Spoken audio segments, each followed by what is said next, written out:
Hey guys, welcome back to more AFK Arena. In today's video, we're checking out Framton, the new Hyper G hero. Dude's pretty cool. I really do like the aesthetic. It's not quite what I was thinking. I was like, thinking this sort of physique, but they've gone with the real like goblin type look. I think it's really quite cool. It's like, it reminds me like almost like Green Goblin or something, down those vibe, even though color's completely different. But you get my gist. I think he looks absolutely savage. Now his skills, I did do a little bit of testing. I don't think in the test that we get he has his 30 engraving, because this 30 engraving is what I'm really curious to see. Framton also draws the enemies that are positioned above and below the original target close to himself. So this is something that happens at the start of battle. I know I'm jumping ahead a bit here, but it feels like he could be a it's like not in a chicken Iron sense, but he can do the chicken group up. Obviously, when we look at this ability, he would have to start back mid to get that effect, so it eliminates the Irons being useful.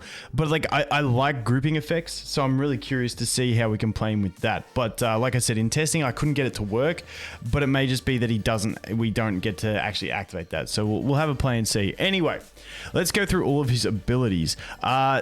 Gonna come down to scaling as well, this guy. I think he's got a lot of decent buffs and mitigation, so we'll have a look. Anyway, this one, Blazing Meteor. Framton throws all enemies in front of him up into the air, who come crashing down several moments later onto the nearest enemy target, dealing 410% damage to all affected enemies, also stunning them for 2 seconds.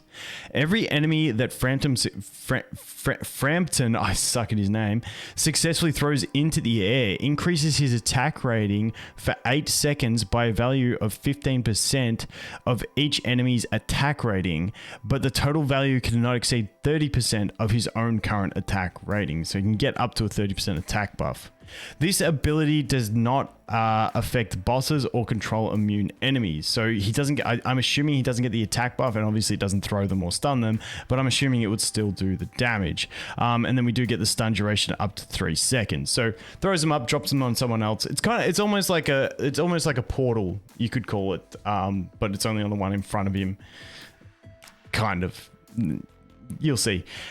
Anyway, Burning Vengeance. Framton's normal attacks turn into a quick flurry of successive strikes, dealing 130% damage per strike to enemies in front of him, with the final strike knocking enemies into the air, dealing 290% damage to them in the process. And then we've got a passive, so his normal attacks change to a multi-strike, where it's like AoE damage and then a big, hit that knocks him into the air, bit of CC. Seems like he's got really good AoE damage, but I think it's really tight range AoE damage, so it's not like that well spread out. It's not like a wide hitbox. Passive, when this ability fails to deal any damage, damage is increased by 25% the following time it is used. Damage can be stacked up to 200%, but when the enemy is kicked, which I think is the final bit of the attack, the stacked damage bonus is lost. So it's like if you're attacking like into a Brutus or something and he's immune to it the whole time, then you're just stacking that buff, and then once he comes out, hopefully there's someone else near him and you just go boom. Framton deals 140% damage to the enemy in front of him each time, so you get damage increase. Yeah, just damage increase on the skill ups. So this is the one I was talking about at the start. At the start of battles, Framton teleports directly in front of the enemy located opposite him and deals 300% damage to them. If the enemy's attack or defense rating are higher than his own, Framton raises his own to make up 50% of the difference, which persists until the end of battle. So if he's at 50, they're at 100, he goes up to 75, is the way I read that. The raised value the raised value can reach a maximum of 50% of Framton's attributes. I think that's how it's supposed to be said. When this ability is used against non-boss enemies, Framton, I really hate his name, shall also receive a shield that has a value equal to 25% of the enemy target's max health, which exists for 8 seconds. When this ability is triggered, Framton is immune to control effects. I believe that's when he's shielded. he's immune. I believe it's just for the duration of the shield. I don't know if I'm reading that wrong. Could be. But basically, he teleports to an enemy, jumps in front of them, gains that stat difference, and if they're an actual enemy, he gains a shield as well. Now, this is the thing. The shield goes up here, but like I said, with the engraving, the first level of engraving, he's able to draw enemies that are positioned above and below the original target close to himself. So it becomes, you can group up sort of the whole enemy team. I'm really keen to see how this works. I feel like he could be like a really viable, like depending on his damage scaling, like I'm thinking invade type teams where everything has like, you know, close range AoEs, and he gets to group them all up, turn the enemies around, and then they're all in like a tight little package. Like if he can group them up before a Zafrael lands, and you can do like him into Zafrael, Stunbot, invade. I don't know. I'm just trying to think of stuff, but I feel like this has practicality behind it. And then we have Flaming Feast. He's got some really long ass descriptions.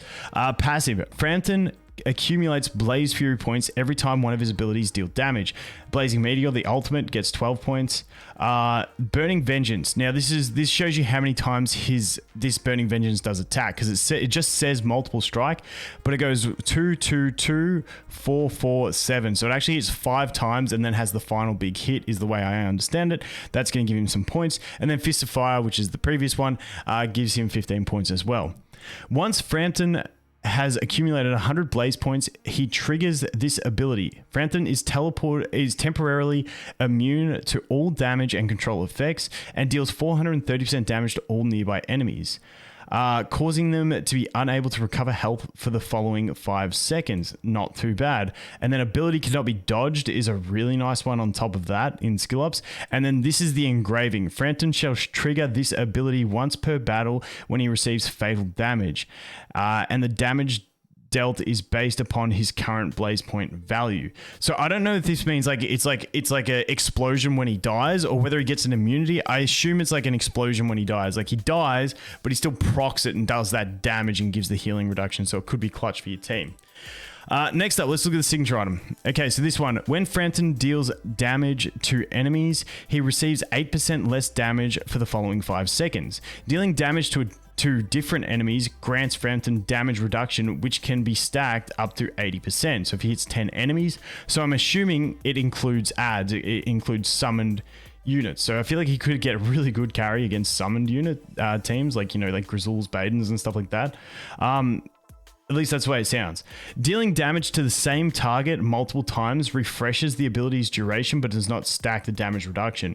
What I'm curious on, if he stacks this 10 times, so he's got 80% damage mitigation, then if he hits just the same enemy over and over, does it refresh that full 80%? Or does each stack have its own separate timer based on the enemy that was hit? I'm not too sure. We'll have to try and figure that out, or get someone who's a lot more patient than me to figure it out. Then we've got 12% less damage for the following 5 seconds. So we've got that one. And it doesn't increase the cap. So I'm pretty sure it's still capped at 8%.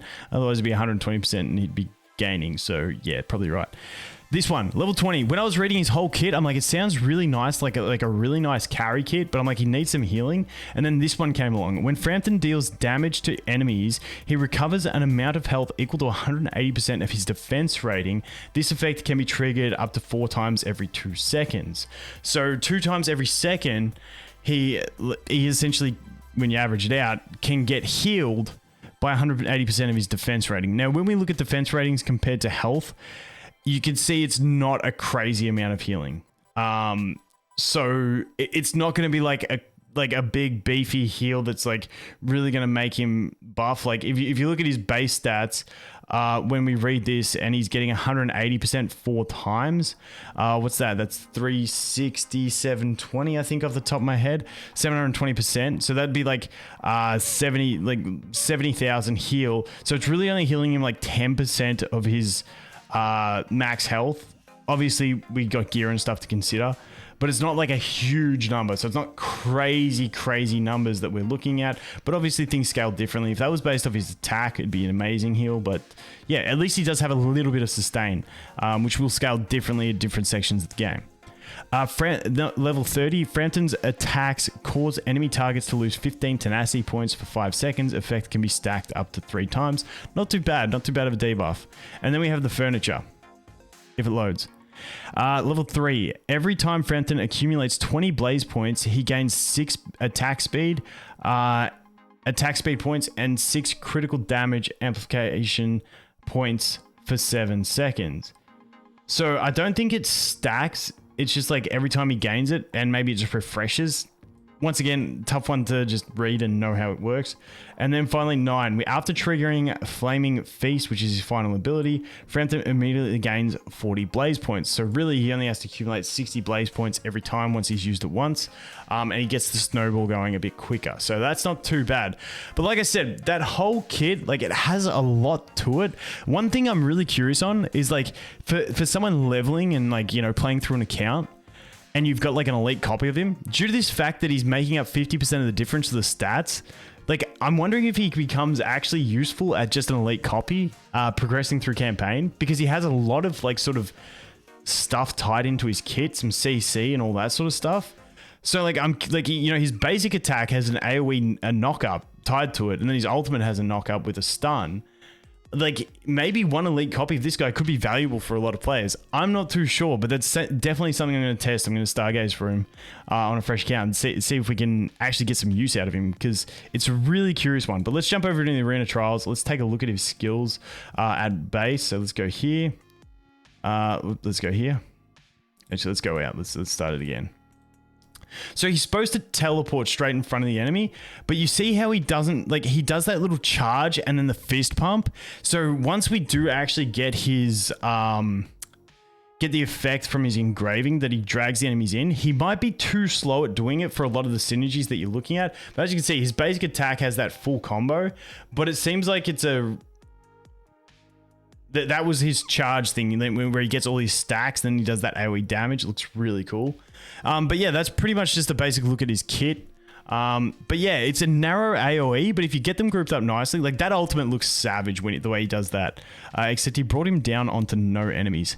So now he's got his stacks, he does the big AoE damage. It's pretty cool. So let's go over here. Let's have a quick look.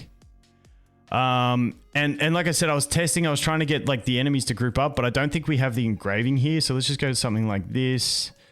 Let's go something like this. We'll put you in there. And we can probably put like a Rosaline for the lulz. So let's just have a look at him. So by rights, he should see how he takes that time, goes to the Gwyneth, but he didn't suck the Morrow up when really he's supposed to once he has his engravings. So I'm really curious on how these engravings are going to actually function. So I'm super curious on this guy. It's not even funny. I really want to see how that grouping effect works, because I really think like invade and stuff, and I'm also curious on his scaling as the game goes on, because it does sound like he has, wow, we got smashed. It does sound like he has a lot of buffs, so I'm curious to see how all that sort of pans out for him. And like, you know, he's got some pretty good, like every time he hits an enemy, getting that damage mitigation, like it ain't too bad. Let's see if this works. But yeah, we'll have to wait and see. Let's put it on faster speed. Let's see if we can do some damage. We get the haste buff from the totem dude. Like considering these battles that we get into here aren't at like a crazy deficit, like you'd hope he just cakewalk over it. But yeah, I'm not too sure. It seems to be the general theme on every new hero, where it's like they put that. It's like nowadays I feel like they're just putting that much writing, that much text into abilities that you're like, wow, this thing has everything. It must be amazing. But it's like really tough to tell. And there you go, a bit of damage. Like it wasn't crazy damage, but I feel like if you get that group up thing happening with his 30 engraving, like if you get this happening and that groups them up far enough that all three enemies, like if you have him back mid, all three enemies are in range of his auto attack, getting that AoE damage and the AoE knock up, followed by his ultimate, which is doing AoE damage, followed by this one doing AoE damage. He's got a lot of control, a lot of mitigation, a lot of like bonus stats for himself. So I just think if that really works out properly, he could be really nice. But once again, also keen to see what he's like at like an elite copy where he gets the extra stats. Could be like just a nice addition. But anyway, we will wait and see. Let me know what you guys think of him. I think he looks pretty savage anyway. But thanks for watching. Hope you have an awesome day, and I look forward to seeing the next one. Cheers.